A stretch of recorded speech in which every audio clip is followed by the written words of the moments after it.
कलमा शहादत तहरीर करें। अरकान दीन में सबसे अहम रुकन कलमा शहादत है, जिसके अल्फाज ये हैं। तर्जुमा।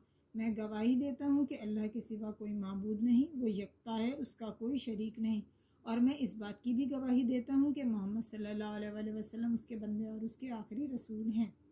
कलमा शहादत का पहला हिस्सा यानी अशहदु अल्ला इलाहा इल्लल्लाहु अक़ीदा तौहीद का ऐलान व एतराफ़ है, और दूसरा हिस्सा यानी अशहदु अन्ना मुहम्मदन अब्दुहु व रसूलुहु इस अमर का ऐलान है कि मोहम्मद सल्लल्लाहु अलैहि वसल्लम अल्लाह के बंदे और सच्चे रसूल हैं।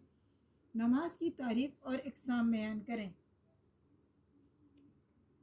अरबी ज़बान में नमाज के लिए सलात का लफ्ज़ इस्तेमाल होता है, जिसके लुग़वी माने हैं दुआ करना। शरीयत की इस्तिलाह में वो मखसूस इबादत जो रुकू सजदे पर मुश्तमिल हो और दिन में 5 दफ़ा की जाती है, उसे सलात यानी नमाज कहते हैं।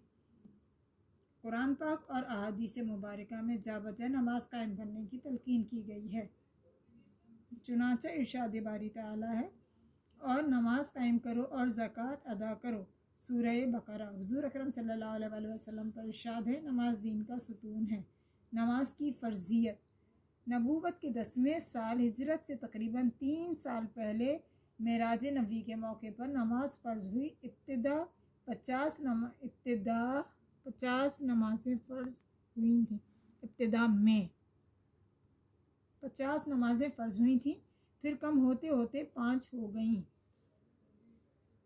जन्नत में दाखिले की ज़मानत। हुज़ूर अकरम सल्लल्लाहु अलैहि वसल्लम का इरशाद है, जो शख्स इन 5 नमाज़ों को उनके वक्त पर अदा करने का एहतमाम करे, मैं उसको अपनी ज़िम्मेदारी पर जन्नत में दाखिल करूँगा। सुन्नन अबी दाऊद।